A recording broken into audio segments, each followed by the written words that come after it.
राज्यव्यवस्था polity MCQज मालिका पहिला संच 1 ते 30 प्रश्न क्रमांक 1 भारतीय राज्यघटनेच्या उद्देशपत्रिकेमध्ये प्रियबल दुरुस्ती करण्याचे अधिकार खालीलपैकी कोणाला आहे?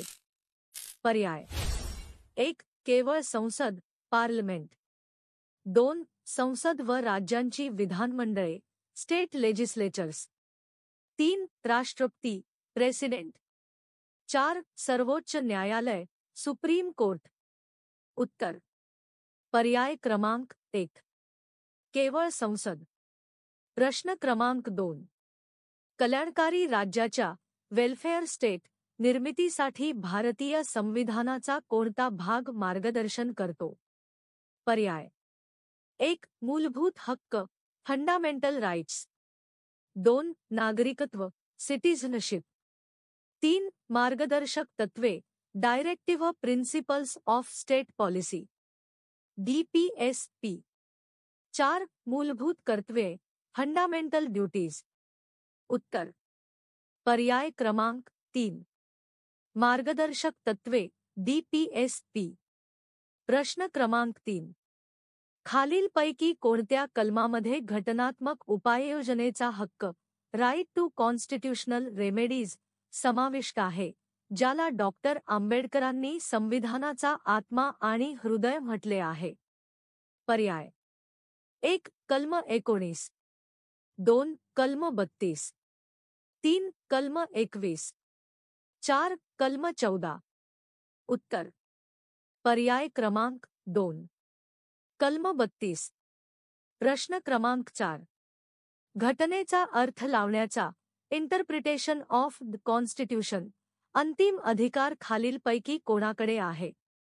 पर्याय 1 राष्ट्रपती 2 लोकसभा अध्यक्ष 3 अटर्नी जनरल 4 सर्वोच्च न्यायालय उत्तर पर्याय क्रमांक 4 सर्वोच्च न्यायालय प्रश्न क्रमांक 5 भारताचे संविधान कोणत्या दिवशी लागू एन्फोर्सड झाले? पर्याय 1 26 नोव्हेंबर 1949 2 15 ऑगस्ट 1947 3 26 जानेवारी 1950 4 9 डिसेंबर 1946 उत्तर पर्याय क्रमांक 3 26 जानेवारी 1950 प्रश्न क्रमांक 6 42व्या घटना दुरुस्तीद्वारे 42 अमेंडमेंट 1976 समाजवादी सोशलिस्ट हा शब्द उद्देशपत्रिकेत जोडला गेला. ही दुरुस्ती कोणत्या समितीच्या शिफारशीनुसार करण्यात आली होती?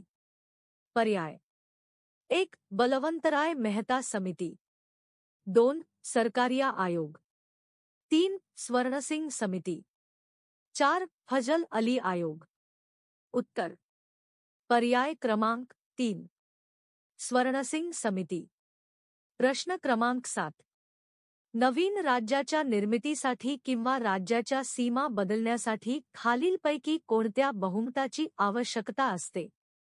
पर्याय 1 विशेष बहुमत 2 साधे बहुमत 3 राज्यांच्या मान्यतेसह विशेष बहुमत 4 उपस्थित व मतदान करणाऱ्या सदस्यांचे 2/3 बहुमत उत्तर पर्याय क्रमांक 2 साधे बहुमत प्रश्न क्रमांक 8 भारताच्या संविधानाच्या कोणत्या भागामध्ये संघ आणि त्याचे राज्यक्षेत्र the union and its territory या संबंधीच्या तरतुदी समाविष्ट आहेत? पर्याय 1 भाग I 2 भाग 2 3 भाग 3 4 भाग 4 उत्तर पर्याय क्रमांक 1 भाग I प्रश्न क्रमांक 9 भारतीय नागरिकांचे मूलभूत कर्तव्ये फंडामेंटल ड्युटीज संविधानाच्या कोणत्या कलमामध्ये समाविष्ट आहेत? पर्याय 1 कलम 36 ते 51 2 कलम 51 अ 3 कलम 16 ते 30 4 कलम 50 उत्तर पर्याय क्रमांक 2 कलम 51 अ क प्रश्न क्रमांक 10 राष्ट्रपतींना क्षमा करण्याचा अधिकार पार्डनिंग पॉवर संविधानाच्या कोणत्या कलमांतर्गत प्राप्त आहे?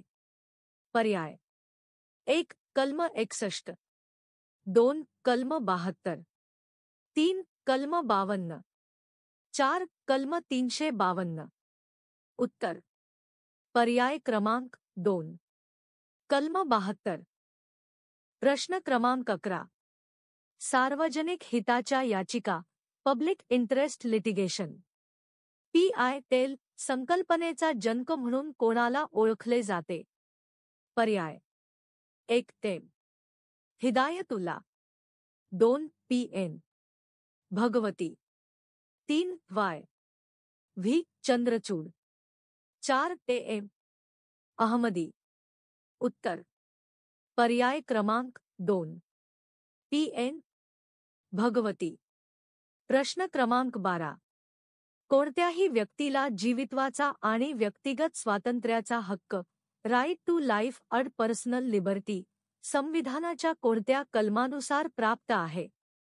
पर्याय 1 कलम 19 2 कलम 20 3 कलम 21 4 कलम 22 उत्तर पर्याय क्रमांक 3 कलम 21 प्रश्न क्रमांक 13 लोकसभा आणि राज्यसभा यांचे संयुक्त अधिवेशन जॉईंट सिटिंग बोलवण्याचा अधिकार कोणाला आहे? पर्याय 1 लोकसभा अध्यक्ष स्पीकर 2 उपराष्ट्रपती व्हाईस प्रेसिडेंट 3 राष्ट्रपती प्रेसिडेंट 4 पंतप्रधान प्राईम मिनिस्टर उत्तर पर्याय क्रमांक 3 राष्ट्रपती प्रेसिडेंट प्रश्न क्रमांक 14 स्थानिक स्वराज्य संस्थांचा लोकल सेल्फ गव्हर्नमेंट जनक म्हणून कोणाला ओळखले जाते? पर्याय 1 Lord Dalhousie 2 Lord Ripon 3 Lord Curzon 4 Lord Mountbatten उत्तर पर्याय क्रमांक 2 लॉर्ड रिपन प्रश्न क्रमांक 15 भारतीय संविधानानुसार शिक्षण हक्क राईट टू एज्युकेशन हा मूलभूत हक्कांमध्ये कोणत्या घटनादुरुस्तीद्वारे समाविष्ट करण्यात आला? पर्याय 1 86 वी घटनादुरुस्ती 2002 2 44 वी घटनादुरुस्ती 1978 3 92 वी घटनादुरुस्ती 2003 4 100 वी घटनादुरुस्ती 2015 उत्तर पर्याय क्रमांक 1 86 वी घटनादुरुस्ती 2002 प्रश्न क्रमांक 16 उपराष्ट्रपती हे पदसिद्ध अध्यक्ष एक्स ऑफिशियो चेअरमन खालीलपैकी कशाचे असतात? पर्याय 1 लोकसभा 2 राज्यसभा 3 राष्ट्रीय विकास परिषद 4 नीती आयोग उत्तर पर्याय क्रमांक 2 राज्यसभा प्रश्न क्रमांक 17 मंत्रिमंडळ काउन्सिल ऑफ मिनिस्टर्स सामूहिकरित्या कोणाला जबाबदार असते? पर्याय 1 केवळ राष्ट्रपती 2 केवळ राज्यसभा 3 लोकसभा 4 संसद लोकसभा व राज्यसभा दोन्ही उत्तर पर्याय क्रमांक 3 लोकसभा प्रश्न क्रमांक 18 भारतीय संविधानाच्या भाग 9 अ मध्ये खालीलपैकी कशासंबंधी तरतुदी आहेत? पर्याय 1 पंचायती 2 नगरपालिका 3 सहकारी संस्था 4 न्यायाधिकरण ट्रिब्युनल्स उत्तर पर्याय क्रमांक 2 नगरपालिका प्रश्न क्रमांक 19 राज्य लोकसेवा आयोगाचे MPSC अध्यक्ष आणि सदस्यांची नेमणूक कोण करतात?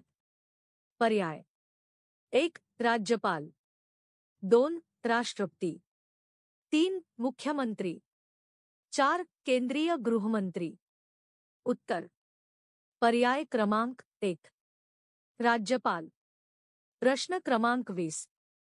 खालीलपैकी कोणती एक घटनात्मक संस्था कॉन्स्टिट्यूशनल बॉडी नाही? पर्याय. 1. वित्त आयोग फायनान्स कमिशन. 2. निवडणूक आयोग election commission. 3. NITI Aayog NIPI आयोग. 4. संघ लोकसेवा आयोग UPSC. उत्तर. पर्याय क्रमांक 3. नीती आयोग NIPI आयोग. प्रश्न क्रमांक 21.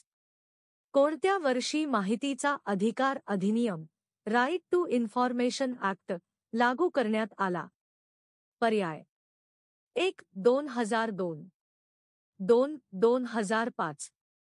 3. 2010.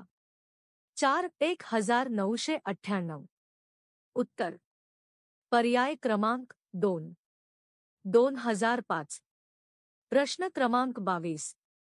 संसदेचे 2 अधिवेशनांमधील कमाल अंतर किती असू शकते?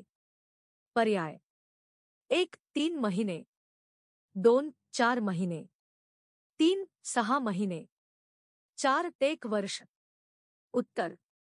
पर्याय क्रमांक 3. 6 महिने. प्रश्न क्रमांक 23. धन विधेयक मनी बिल सर्वप्रथम कोणत्या सभागृहात सादर केले जाते? पर्याय. 1. राज्यसभा. 2. लोकसभा. 3. कोणत्याही सभागृहात. 4. राष्ट्रपतींच्या आदेशानुसार. उत्तर. पर्याय क्रमांक 2. लोकसभा. प्रश्न क्रमांक 24.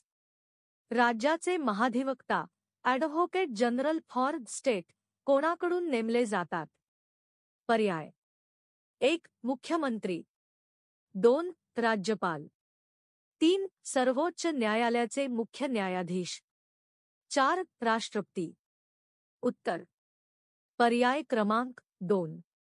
राज्यपाल. प्रश्न क्रमांक 25. मूलभूत हक्कांचे निलंबन सस्पेन्शन ऑफ फंडामेंटल राईट्स करण्याचा अधिकार खालीलपैकी कोणास आहे? पर्याय. 1. पंतप्रधान. 2. संसद. 3. राष्ट्रपती आणीबाणीच्या काळात. 4. सर्वोच्च न्यायालय. उत्तर. पर्याय क्रमांक 3.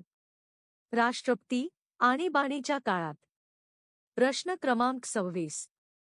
भारताच्या संविधानातील समवर्ती सूची कंकरंट लिस्ट ही संकल्पना कोणत्या देशाच्या संविधानातून घेण्यात आली आहे? पर्याय. 1. कॅनडा. 2. ऑस्ट्रेलिया. 3. आयर्लंड. 4. अमेरिका. उत्तर. पर्याय क्रमांक 2. ऑस्ट्रेलिया. प्रश्न क्रमांक 27. आणीबाणीची घोषणा प्रोक्लेमेशन ऑफ इमर्जन्सी जास्तीत जास्त किती कालावधीसाठी लागू केली जाऊ शकते? पर्याय. 1. 6 महिने. 2. 1 वर्ष. 3. 2 वर्ष. 4. अनिश्चित कालावधीसाठी संसदेच्या मंजुरीने. उत्तर.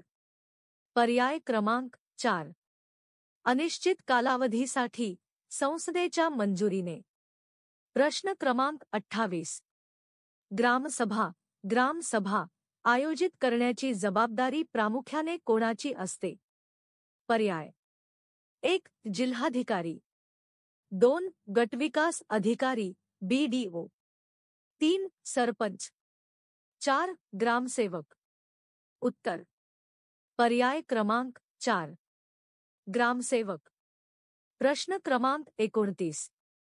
भारतीय संविधानाची 11वी अनुसूची 11th शेड्यूल खालीलपैकी कशाशी संबंधित आहे? पर्याय. 1. केंद्र आणि राज्य संबंध. 2. भाषा. 3. नगरपालिका. 4. पंचायती राज संस्था. उत्तर. पर्याय क्रमांक 4. पंचायती राज संस्था. प्रश्न क्रमांक 30. संसदेच्या दोन्ही सभागृहांनी संमत केलेले विधेयक कायद्यात रूपांतरित होण्यापूर्वी कोणाच्या संमतीसाठी सादर केले जाते? पर्याय: 1. पंतप्रधान, 2. लोकसभा अध्यक्ष, 3. राष्ट्रपती, 4. महान्यायवादी अटॉर्नी जनरल. उत्तर: पर्याय क्रमांक 3, राष्ट्रपती.